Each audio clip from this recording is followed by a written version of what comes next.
What if someone pushed record at the incorrect moment instead of a confession? That caused the lie to break apart? Because based on what's now going around, this wasn't a rumor, a fuzzy picture, or a story that was passed across a blog. This 3 meters recording was unmistakable, time-stamped, and unexplainable. Kirk was seen on camera leaving Jasmine's house in the middle of the night by an unauthorized person. Rasheeda's own cousin, be present. Everything is altered by that single detail. 3 in the morning is not a miscommunication. It's not a business. It's not an accident. Explanations become ineffective during this period, and actions speak louder than words ever could. The claim is that Kirk didn't appear perplexed. He didn't seem hurried. He appeared at ease, as if this was nothing out of the ordinary, and not a mistake. And that's where the fear truly begins, as family is the situation becomes uncontrollable once one has the footage. This is not an outsider seeking influence. This isn't a phone-wielding stranger. That's someone who is close to Rasheeda, someone who knows exactly who this film is going to hurt and what it symbolizes. Kirk's presence isn't the only thing that makes this moment intense. It's how he departed, while he was there, and who discovered it. Those who have watched the video claim that there is only silence, no sense of urgency, astonishment, or shock at being noticed. And at 3 meters, silence speaks louder than any justification. It is no longer a matter of conjecture. This has to do with motion. We're also breaking tonight explains why this late-night tape could be the most convincing evidence to date that what was going on behind the scenes was continuous rather than accidental, emotional, or spontaneous. Because when someone believes no one is filming them, they are. When you watch, the narrative shifts from being about denial to how long it has been going on. The story that is currently circulating claims that time destroyed all credible explanations for why. This film struck harder than everything before it. Rebuttability. There is no gray area at 3 o'clock in the morning. It isn't a scheduling conflict or a harmless miscommunication. It's an instance where, without a word being spoken, intent becomes apparent. The topic of discussion quickly changed from what if to how frequently after Kirk Frost was discovered leaving Jasmine Washington's home at that hour. Because unless it's part of a habit, people don't just happen to be in the same location at 3 in the morning. The fact that this was recorded made it considerably more harmful. Paparazzi weren't here. It wasn't just any blogger. This was a cousin of Rasheeda's, someone with a protective motivation, closeness, and context, not impact. Because it reframes the video as a matter of worry rather than exposure, that detail is important. Family records are serious business. Family history when they feel that something must be observed rather than conjectured about. The story claims that Kirk was neither chased or provoked by the cousin. They watched, recorded, and released the footage. Say it for itself. People observed Kirk's attitude right away. Being outside of Jasmine's house at that hour did not cause any panic, bewilderment, or obvious astonishment. He moved like someone who had done this before, according to people who have described the video. Calm, comfortable, unperturbed. And people are most uncomfortable with that particular detail because repetition is implied by comfort. It implies that this was not an isolated instance of poor decision-making, but rather a continuing trend that was just hidden until recently. The video is therefore more important than any explanation that could come next. Reasons are based on trust. The footage is based on fact. And the burden shifts when people's perceptions are contradicted by reality. Whether something improper occurred is no longer the question. It's how long it has been going on without any repercussions. The story claims that this is the point at which denial began to falter. Thus, you may debate terms, time stamps, locales, and familiarity cannot be contested. The harm wasn't simply psychological at this point. That was anatomical. Because when someone is discovered freely switching between 2 lives at 3 in the morning, everyone involved is forced to face the possibility that have been refraining. It wasn't that something went wrong once, but rather that something had been left unnoticed until the incorrect person hit record. The story claims that what actually made this issue worse wasn't only the visit late at night. That's who recorded it. The story moves from gossip to intervention when footage originates from within the family. It wasn't just any phone raised for attention. This person was close enough to know the risks, close enough to spot trends, and close enough to realize that the correct person was no longer being protected by quiet. This footage fell differently because of that. It wasn't intended to be humiliating. It was intended to verify that family members don't record until they believe something has gone too far. Q several times. Those with knowledge of the matter said that Rasheeda's cousin had previously observed warning flags, discrepancies, inexplicable absences, and conflicting accounts. But suspicion alone doesn't inspire action.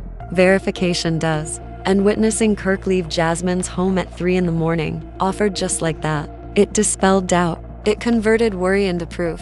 Silence also begins to seem like complicity once there is proof.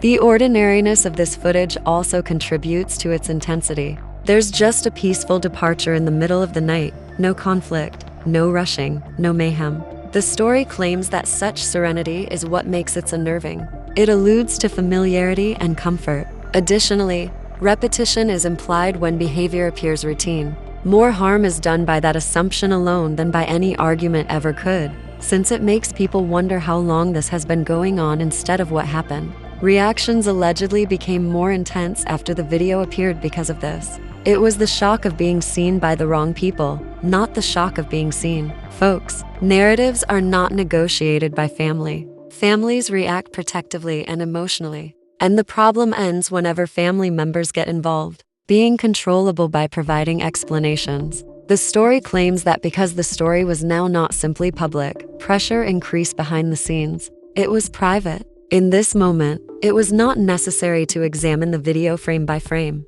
The context was crucial. Time, place, relationship, and family present. It is all collaborated to produce a moment that could not be erased by justifications. The story claims that this is the point at which there was no turning back.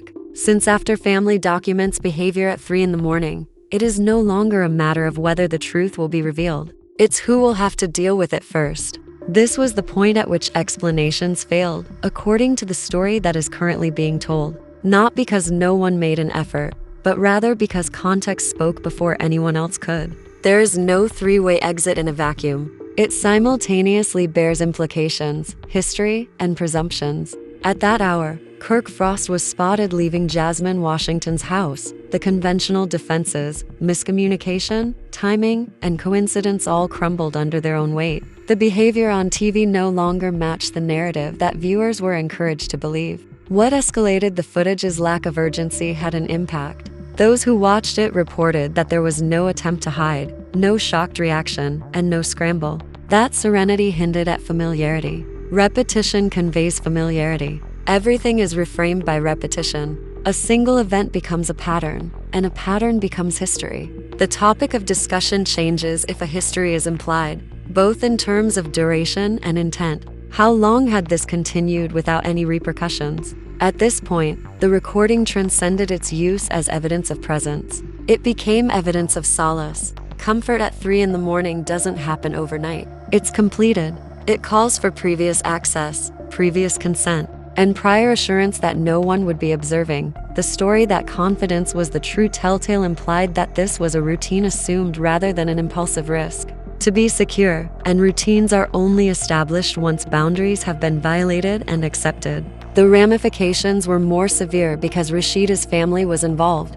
Family video is not intended to provoke discussion. It is intended to halt it. It establishes a boundary between observation and conjecture. The story states that after the family received visual confirmation, the inquiry ceased to be. What are we going to do about it? Followed by anything going on? That change is significant because it shifts the focus from controlling rumors to making decisions. At this point, each possible, it seemed late to explain. The image's simplicity would have required even the most thoughtful response to transcend it. 3 in the morning. A man leaves a woman's home, captured by family. No backstory or captions are needed. This is the story's explanation for the footage's significant impact. It was not accusing. It was not narrative. It only depicted a moment that was incompatible with the narrative that had been conveyed for months. The story claims that the true harm caused by that 3 meters the video did not originate from anger or conflict. It resulted from what transpired afterward. Silent recalculations, private discussions, and a dramatic change in everyone's gait. Because it eliminates the performance, nighttime behavior has the ability to reveal daytime lies. There are no timetables to hide behind, no meetings to blame, and no early excuses. And after that, as reality sinks in, people cease debating what they've seen and begin to consider its implications. Those in close proximity to the scene said that what followed was distance, not theatrical distance, strategic distance. The hint that, without making a public announcement, indicates a profound change. Access tightened, calls went unanswered, and talks were cut short. This is how confidence erodes. When evidence substitutes suspicion, since people don't require closure to act differently when there is proof. All they needed was assurance, and that video gave it to them. The most difficult aspect of times like these is that alignment is forced. Suddenly, stories that previously existed in separate lanes are squeezed into one frame. Without acknowledging the private story, the public, one cannot advance. No more. The story claims that this is when behind-the-scenes pressure increased. Family participation alters the stakes, not because of blogs or comments. Families never forget. Optics are not negotiable in a family. Every decision made in the future is influenced by the memories of family members. The collapse of tenable theories was another effect. Anything that was stated following the video would have had to explain routine, not only location, but comfort as well as presence. It's far more difficult to defend those without disclosing more than is necessary. The story claims that this is the reason why reactions became constrained and meticulously measured. Because explanations encourage follow-up inquiries, and follow-up questions encourage timelines, it became safer to be silent than to explain. At this point, the narrative also ceased to revolve around a single night. The structure was only exposed by the darkness. People first saw how effortlessly someone could travel between areas they started reinterpreting everything that had come before it at that hour. Unexpected absences, late nights, unexpected trips, and missed calls, the video left no room for doubt. It rearranged it. It gave life to worries that had been written off as overanalyzing. At this point, it was no longer possible to save the situation by denying or a diversion. After the night exposes the day, the only thing left to do is respond. The night has already completed its task. Not a response, a reaction, or choices that subtly redraw boundaries and make it evident that whatever was before is no longer appropriate going forward. Right now, the video speaks louder than any explanation could.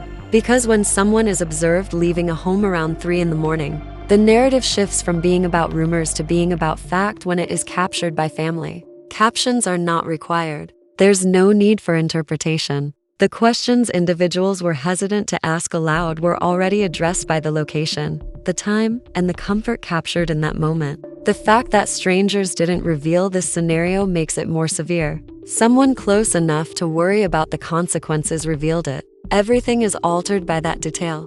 Family doesn't record for publicity. Family records when they feel that the truth is more beneficial than quiet. There is no way to put the story back in the box once that boundary has passed. It wasn't about catching someone slip once at this point. It had to do with exposing a moving pattern. In the dark, freely. Additionally, every previous explanation is re-examined when patterns are shown. Every absence, every late night, and every story that seemed plausible at one point felt unfinished. That's how trust falls apart, retroactively, rather than all at once. You are now the one being questioned. Do you believe that this was a one-time error discovered at the wrong time, or evidence of something that has been going on for much longer than anyone acknowledged? Does the presence of family members lend credibility to the video, or does it make matters more complicated? And which should be more important when people's actions don't match the narrative they were told? Post your opinions in the comments. Don't be sentimental. Stay analytical. If this breakdown made it easier for you to understand the deeper layers, please share the video with others. Share it if you think conduct reveals the truth more quickly than words can. For more, subscribe. Lengthy breakdowns that concentrate on power, trends, and what individuals disclose while they believe nobody is observing. Because the most obvious evidence is not what a public speaker says. It's at 3 in the morning. As soon as they believe nobody is observing.